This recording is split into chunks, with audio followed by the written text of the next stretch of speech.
ایک عورت کی شادی کے بعد اس کا خاوند فوت ہو جائے اور دوسری شادی کرے تو جنت میں وہ کس خاوند کے ساتھ رہے گی؟ یہ میرے بھائی جنت میں پہنچنے کے بعد فیصلہ ہوگا، یہ اس عورت کا اختیار ہے. انشاءاللہ وہاں جا کے دیکھیں گے، یہ تو اللہ نے فیصلہ کرنا ہے.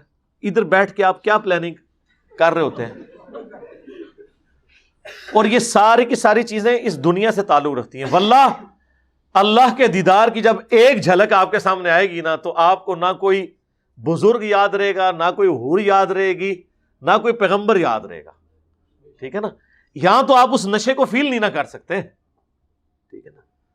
یہ سب کی سب ہستیاں جن سے ہماری عقیدتیں جڑی ہوئی ہیں، چاہے انبیاء ہوں، اصحاب ہوں، اہل البیت ہوں، یا دنیا کی محبتیں جڑی ہوئی ہیں، ماں باپ ہو، بیوی ہو، مرد کے لیے عورت، عورت کے لیے مرد، عورت کے لیے بچے، یہ ساری چیزیں اس فریم آف ریفرنس کی ہیں. جب تک دیدار خدا بندی کا آپ نے نشہ نہیں چکھا، جب آپ وہ چکھ لیں گے پھر یہ ساری چیزیں بے معنی ہو جائیں گی.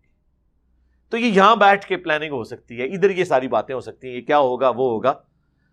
آپ بس یہ دعا کریں کہ اللہ کا دیدار نصیب ہو، آمین. ٹھیک ہے؟ باقی ساری چیزیں ثانوی ہیں.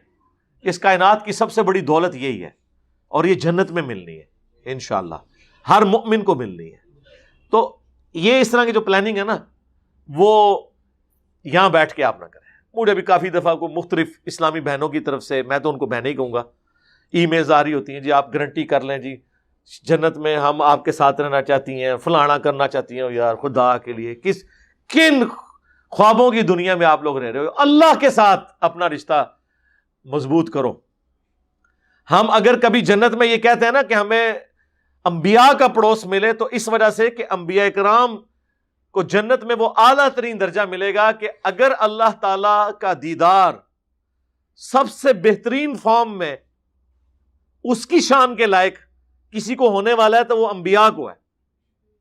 ہر بندے کو ایک طرح کا دیدار بھی نہیں ہونا، یہ ذہن میں رکھیے گا. جو اس کا درجہ اس کے اعتبار سے اس کے لیے انعام ہے، کیونکہ جنت کا سب سے بڑا انعام ہے ہی دیدار خداوندی ہے. تو ہم یہ ساری باتیں بھی اس لیے مانگ رہے ہوتے ہیں کہ اگر رہنا ہے جنت میں تو انبیاء کے پڑوس میں رہیں، تاکہ جو دیدار انبیاء اپنے رب کا کریں گے وہ ہمیں نصیب ہو. اس کے بعد باقی ساری چیزیں ٹھیک ہے، وہ تو وہاں جا کے دیکھا جائے گا میرے بھائی.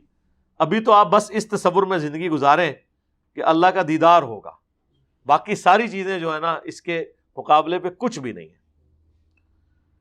اللہ کی محبت کا تصور دنیا میں انسان کو جان دینے کے اوپر آمادہ کر دیتا ہے. توحید کا نشہ جب انسان کے اوپر آتا ہے، یہ وہ والا نشہ نہیں، لغت کے معنوں میں نہیں، اصطلاح کے معنوں میں جو ہم اس موقع پہ بولتے ہیں، تو اس کے آگے ہر چیز جو ہے نا وہ ہیچ ہے.